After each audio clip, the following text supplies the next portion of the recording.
मशरिक़ वस्ता में हालात भले ही पटरी पर लौट रहे हों, लेकिन कशीदगी अभी भी बरकरार है, क्योंकि मुस्तकिल जंगबंदी हुई नहीं है।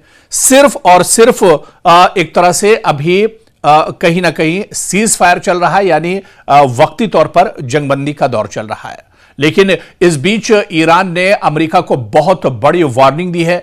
ईरान लगातार दरअसल बातचीत करना चाह रहा है, बातचीत के टेबल पर आना चाह रहा है, और ऐसे में वो चाह रहा है कि अमेरिका भी खुले दिल के साथ आए, क्योंकि अभी तक जो बातचीत हुई है उसमें अमेरिका की नीयत दरअसल साफ नहीं दिख रही है, और अमेरिका भी दरअसल इजराइल के दबाव में ये तमाम चीजें कर रहा है। डोनाल्ड ट्रंप के जो बयानात हैं उससे भी यह जाहिर हो रहा है कि अमेरिका की कहनी और करनी में दरअसल फर्क है, और इसे ईरान दरअसल बहुत अच्छे से समझ रहा है। और इस बीच आपको बता दें कि ईरान ने अब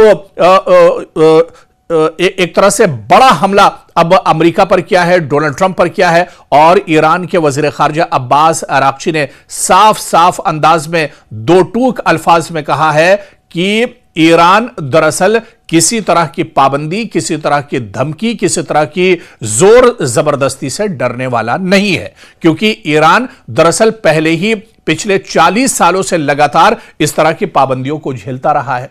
तो ईरान दरअसल इन तमाम चीजों का आदी रहा है, और ईरान पर इन तमाम चीजों का कोई असर पड़ने वाला नहीं है। आप लाख पाबंदियां ईरान के ऊपर लगा लीजिए, लाख तरीके से उस पर दबाव बना लीजिए, लाख धमकियां आप दे दीजिए, लेकिन ईरान पर इसका कोई असर नहीं होगा।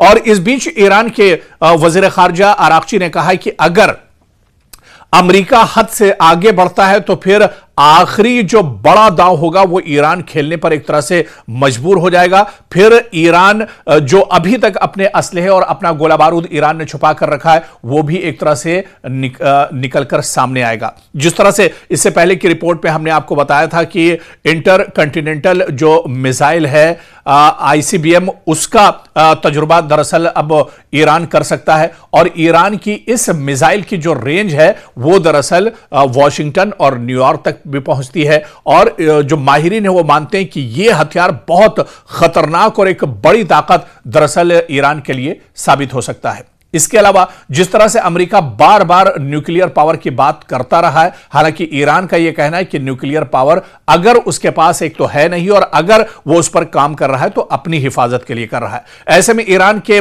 वजीर खारजा अब्बास अराक्ची ने कहा है कि अगर जरूरत पड़ी तो न्यूक्लियर जो असलहा और गोला बारूद है उस पर भी एक तरह से ईरान काम करेगा, और जरूरत पड़ी तो वो भी अमेरिका के ऊपर ईरान एक तरह से आजमा सकता है। अगर पानी सर के ऊपर चला जाता है तो फिर यह कदम ईरान उठाने पर एक तरह से मजबूर हो जाएगा।